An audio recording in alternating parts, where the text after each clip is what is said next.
Boa noite, tudo bem, pessoal? É bom estar novamente com vocês aqui para a gente falar um pouquinho mais sobre as incoerências bíblicas, né, que nós temos vivenciado na Torre de Vigia. Nós vimos no vídeo anterior que no passado, lá em 47, a Torre já havia condenado a prática da excomunhão da Igreja Católica, declarando ser antibíblica e pagã. Mas em 52, ela introduziu esse ensino na sua grade de regras e, tal qual o catolicismo, tem provocado uma inquisição contra os que ela considera impenitentes e apóstatas, matando a pessoa espiritualmente, social, psicologicamente, o que tem levado também a alguns prejuízos físicos, como doenças emocionais graves, o que já levou alguns que foram expulsos até mesmo ao suicídio, né? Como foi o caso do sobrinho do Stephen Lett, o Steven. O Stephen Lett, como nós sabemos, é um dos membros do Corpo Covenante, e esse rapaz, depois de ter sido desassociado, ele acabou, depois de algum tempo ele tentou suicídio e depois de um tempo ele realmente acabou concretizando isso. Se vocês quiserem saber sobre o caso do sobrinho do Stephen Lett, pode ver o depoimento da sua irmã, que também era testemunha de Jeová na época. O vídeo está lá no YouTube. Depois eu posso deixar a inscrição para vocês assistirem o depoimento dela. Tá? Vai estar em inglês, mas tem como colocar as legendas, né? Só configurar as legendas que dá para assistir, com a legenda. Então, as testemunhas de Jeová, com as suas regras, podem não torturar ou queimar pessoas em fogueira como na Inquisição, mas o estrago que faz na vida de uma pessoa não é menos grave. Então, nós vamos ver no vídeo de hoje mais uma incoerência sobre esse assunto dentro da própria Bíblia. E vamos citar brevemente as observações de um ex-membro do corpo governante que pagou caro por tentar expor esse erro quando ainda era atuante na cúpula da Watchtower em Brooklyn. Então nós vamos analisar essa incoerência, vamos continuar falando aqui sobre desassociação e ostracismo. E nós vamos analisar dois textos que mostram a incoerência tanto da desassociação como do ostracismo. O primeiro texto é 2 Tessalonicenses 3, do 13 ao 15. Nós podemos até dar uma olhada lá no texto da tradução do Novo Mundo, ou outras versões bíblicas, para que você possa ter uma ideia do que nós vamos falar aqui. O texto diz assim: quanto a vocês, irmãos, não desistam de fazer o que é bom. Mas se alguém não for obediente ao que dizemos nessa carta, tomem nota dele e parem de se associar com ele, para que ele fique envergonhado. Contudo, não o considere como inimigo, mas continue a aconselhá-lo como irmão. Sobre esse texto, a Sentinela de 15 de setembro de 1985, na página 31, dá o seguinte esclarecimento. Os irmãos, em partes, diz assim, abre aspas, os irmãos não o evitariam completamente, pois Paulo aconselhou-os a continuar admoestado como irmão. Contudo, por limitarem sua associação social com ele, poderiam induzi-lo a sentir-se envergonhado e talvez despertá-lo para a necessidade de harmonizar-se com os princípios bíblicos. Fecha aspas. Então vamos analisar esse texto, tanto na versão Tradução Novo Mundo, e vamos analisar também uma outra versão aqui, a Kindle Interlinear Translation. Vamos analisar esse texto com o de 1 Coríntios 5,11, que é o texto clássico que eles usam nas comissões judicativas para determinar a expulsão de uma pessoa da organização. Então, a Kindle Interlinear Translation, segundo a Tessalonicenses 3, 14 a 15, diz assim, se alguém não está obedecendo a palavra de nós por meio da carta, este estejais pondo um sinal sobre ele não vos mistureis com ele, a fim de que ele possa ser virado para dentro, e não como inimigo estejais considerando, mas estejais pondo a mente como irmão. Notaram aqui a expressão? Isso, então, seria pôr um sinal, ou tomar nota, né? Até a nota, o rodapé da tradução do Novo Mundo usa essa expressão, né? Pôr um sinal sobre ele. Então aí diz, não vos mistureis com ele. A tradução do Novo Mundo, sobre esse mesmo texto de 2 Tessalonicenses, diz assim: mas se alguém não for obediente à nossa palavra por intermédio desta carta, tomai nota de tal, parai de associar-vos com ele, para que fique envergonhado. Contudo, não considereis como inimigo. Notaram? Então agora,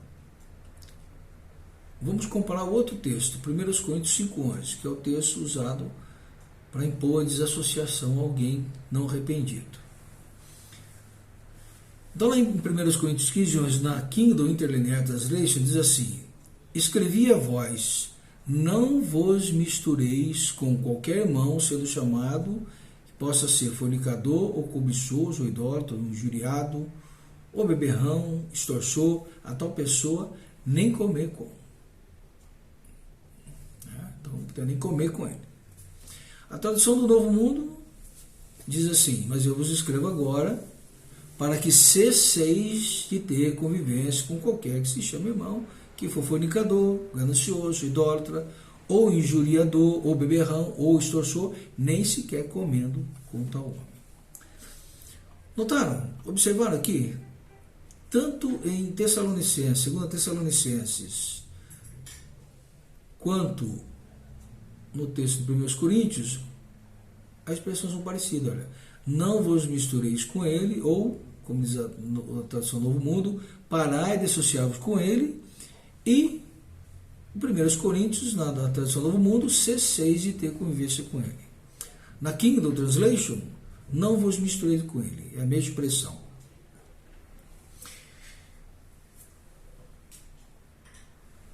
No passado, um ex-membro do corpo governante, serviu por 8 anos, ele tentou abordar esse assunto, com a torre de vigia.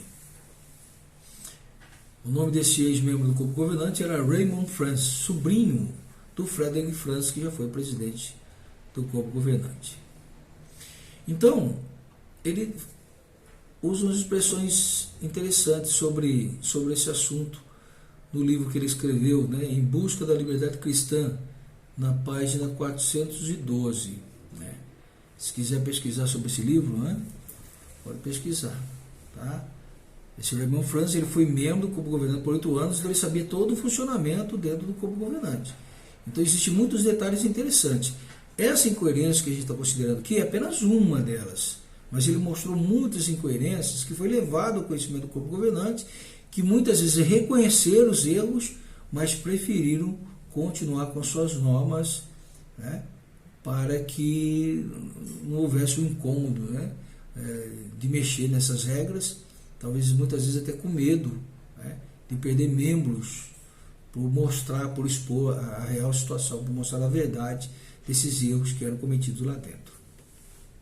Mas sobre esse assunto, Raymond Francis ele fala no seu livro: visto que a organização Torre de Vigia exclui toda conversa de natureza espiritual com desassociados, ela enfrenta um problema ao explicar a exortação de Paulo em 2 Tessalonicenses 3, 14 e 15, que a gente acabou de ver. Na tradução do Novo Mundo, vamos repetir, lê assim, abre aspas: se alguém não for obediente à nossa palavra por intermédio dessa carta, tomai nota de tal, parai de associar-vos com ele, para que fique envergonhado. Contudo, não considereis como inimigo, mas continuai a demonstrá-lo como irmão. Visto que seguir esse conselho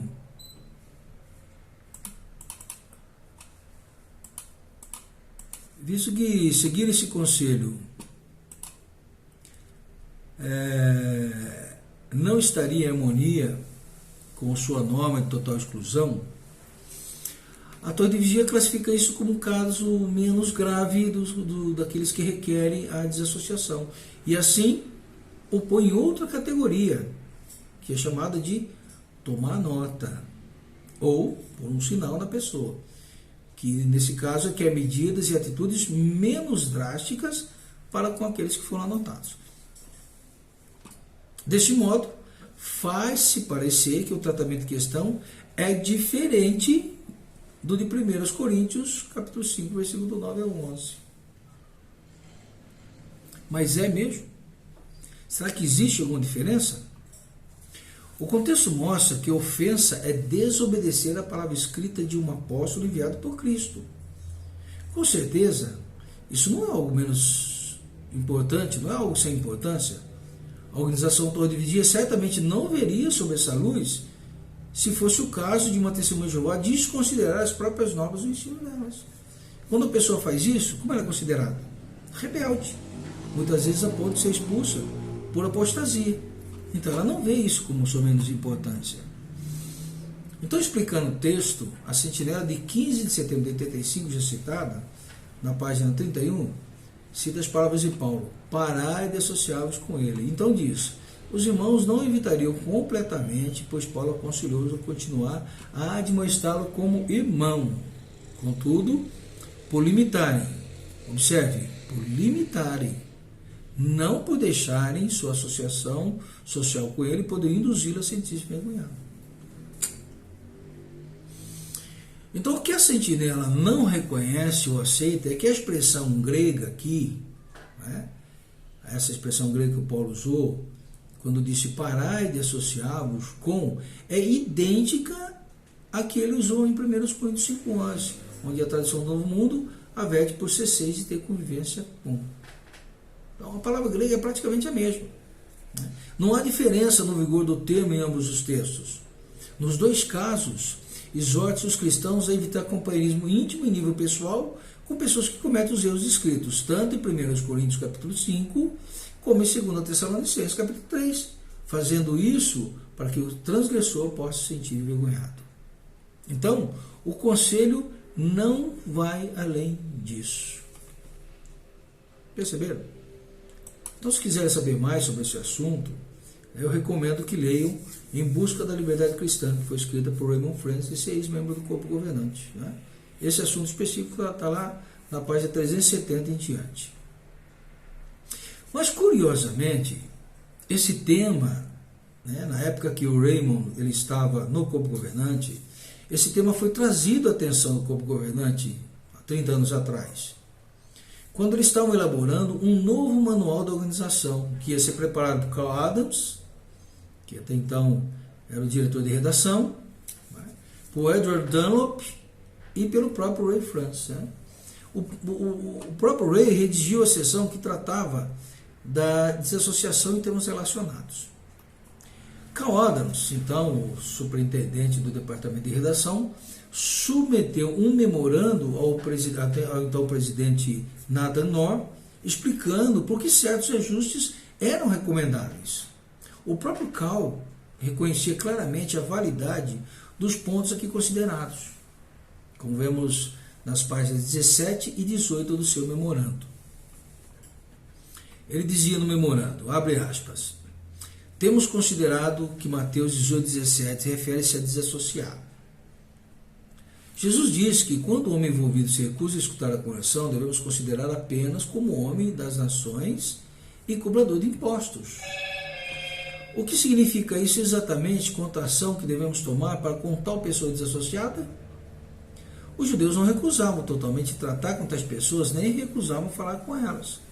Em relação a Mateus 18,17, seria útil considerar 2 Tessalonicenses 3, 6, 14, 15, bem como a 2 Timóteo 2, 25 e 26 e Tiago 5, 19 e 20. Nesses textos, especificamente, os dois últimos usam expressões fortes. Fala do que estiverem no laço do diabo, foram apanhados vivos por ele para a vontade deste, os desencaminhados da verdade, talvez tendo uma multidão de pecados, e no entanto, note agora, parece implícito que havia liberdade de fazer o que pudesse ser feito para admoestar e recuperar essas pessoas. Não deveríamos estar fazendo o mesmo hoje? Não é preciso ter com essas pessoas associação íntima ou amigável que implique em aprovação de suas transações.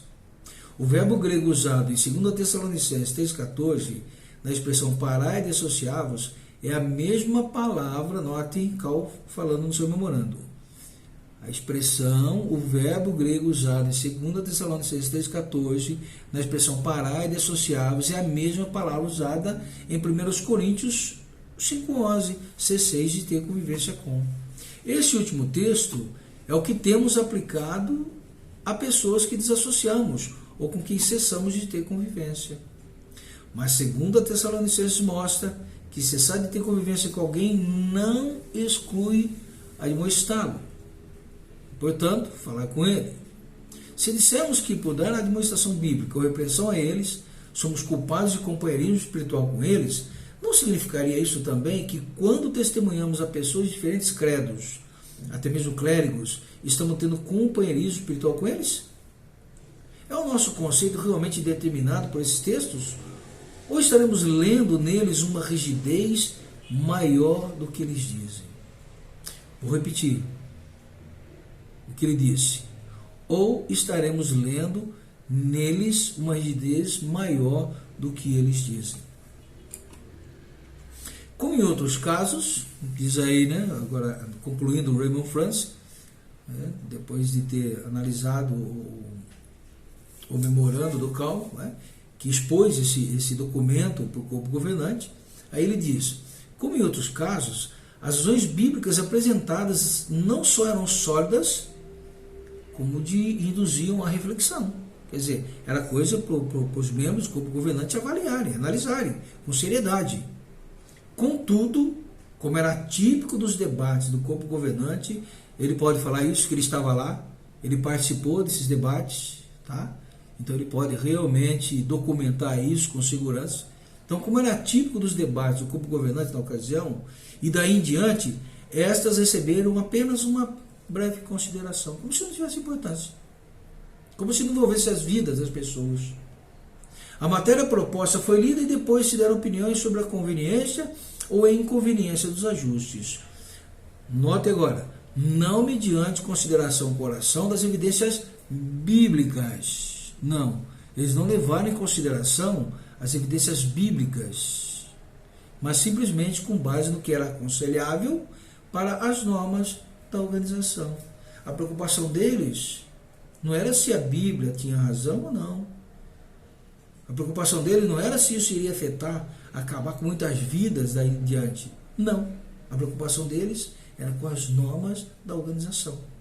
Então a posição tradicional foi mantida. E 30 anos depois, atualmente, se ela mudou, se essas regras mudaram, com certeza foi para se tornar ainda mais rígida, ainda mais severa. Então está aí o depoimento do Raymond France sobre o que ele presenciou, o que ele viu lá dentro do corpo governante enquanto estava lá. Então podemos dizer claramente, se a associação estava mais preocupada com as normas do que com a Bíblia,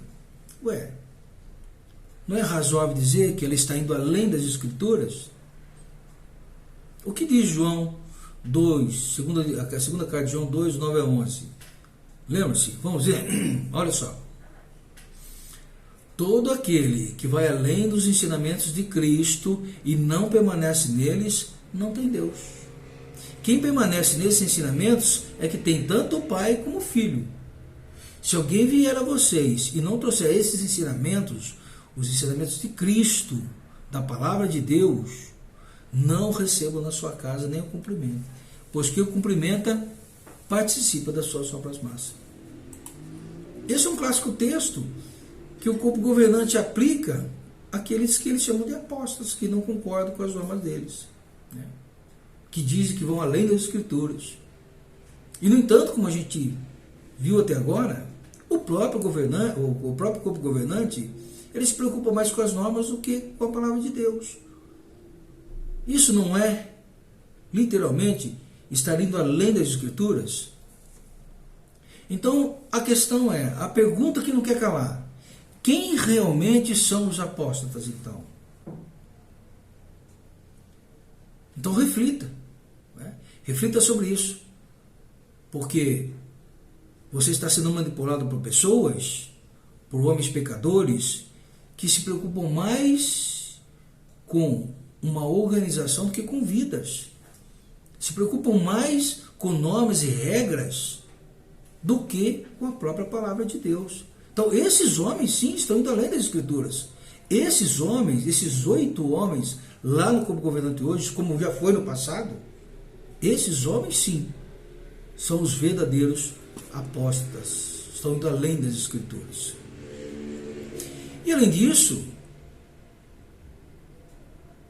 as normas deles, as regras rígidas deles, sobre esse e sobre outros assuntos que nós vamos abordar futuramente, na verdade vai de encontro a princípios importantes da Bíblia, além desses que nós já citamos.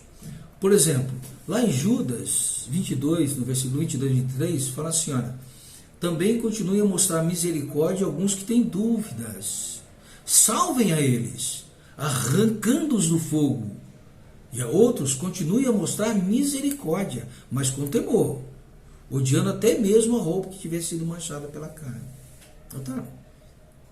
Então que próprio Judas, né, mostrando que muitas dessas pessoas precisam de ajuda, precisam de misericórdia.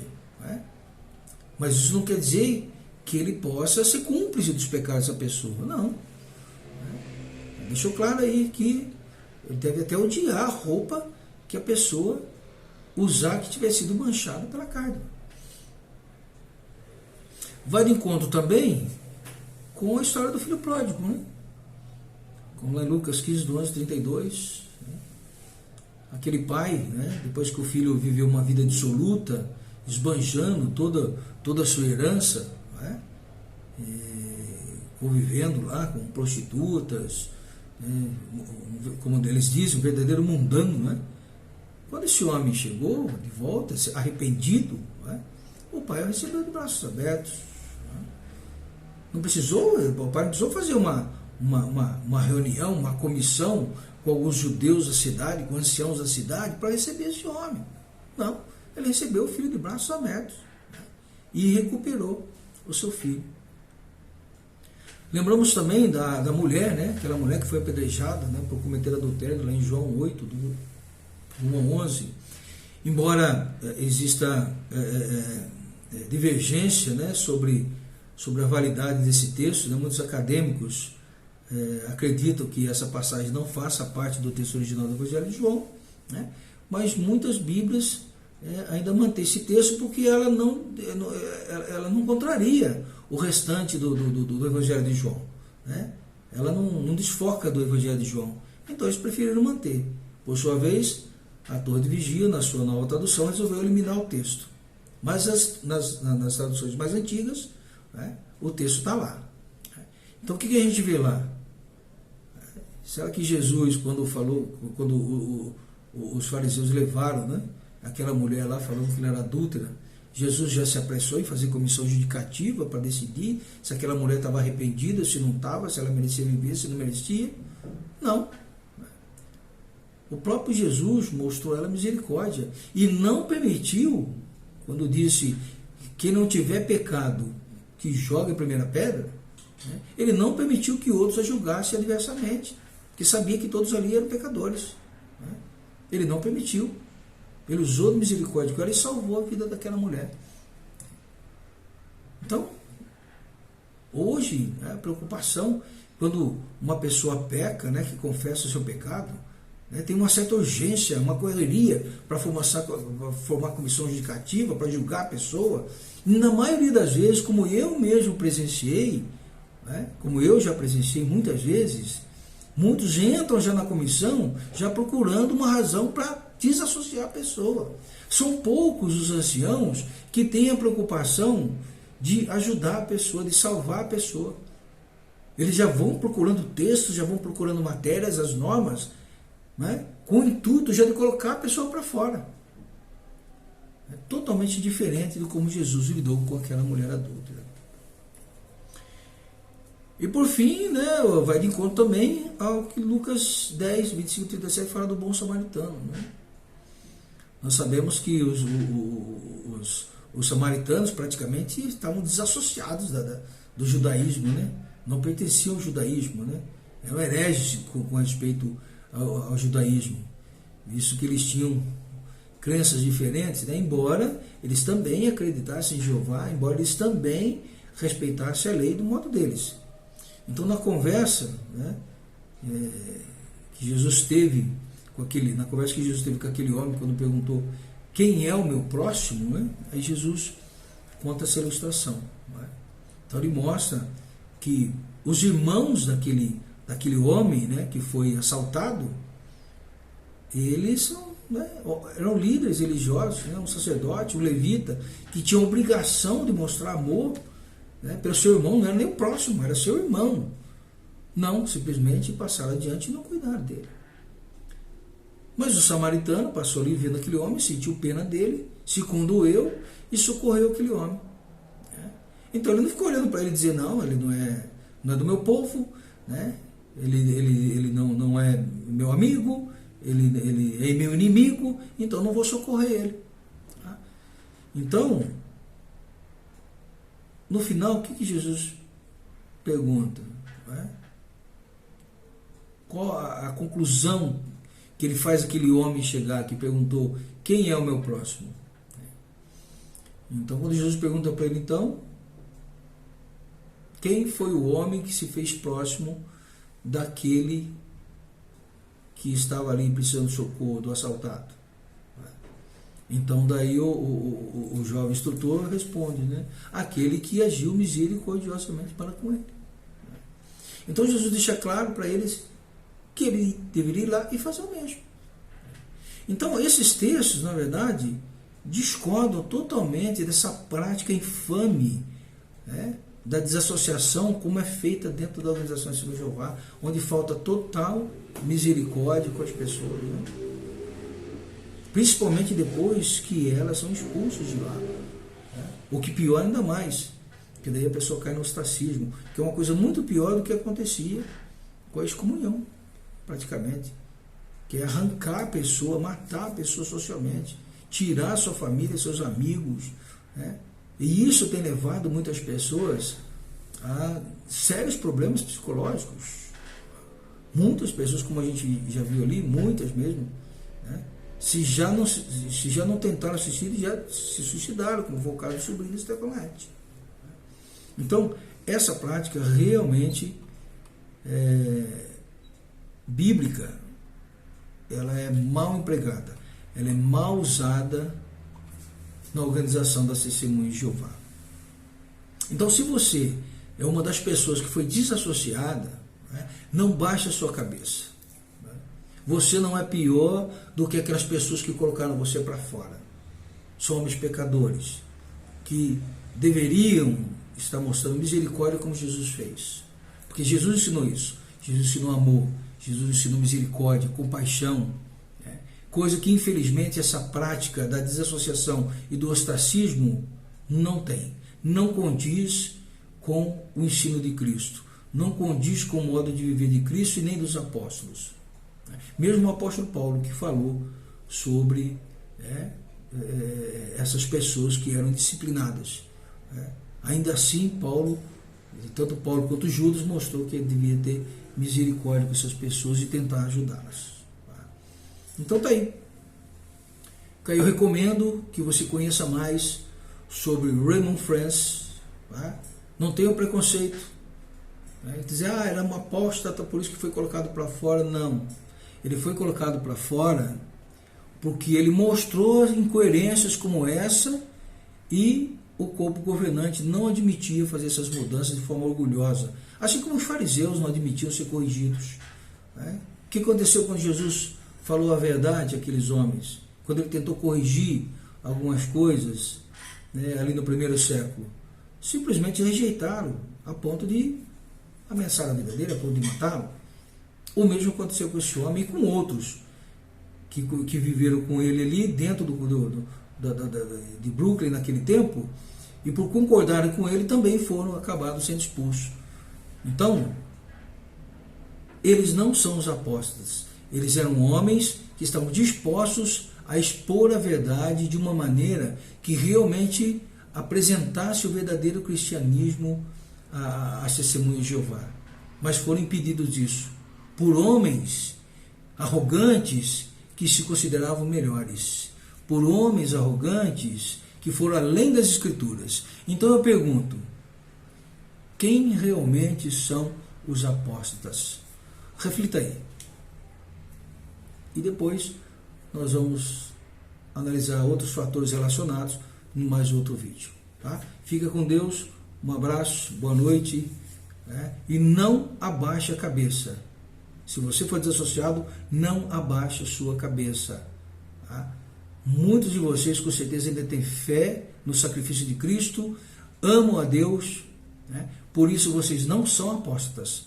Apóstatas são aqueles que estão julgando vocês, o que está indo além das Escrituras. Tchau.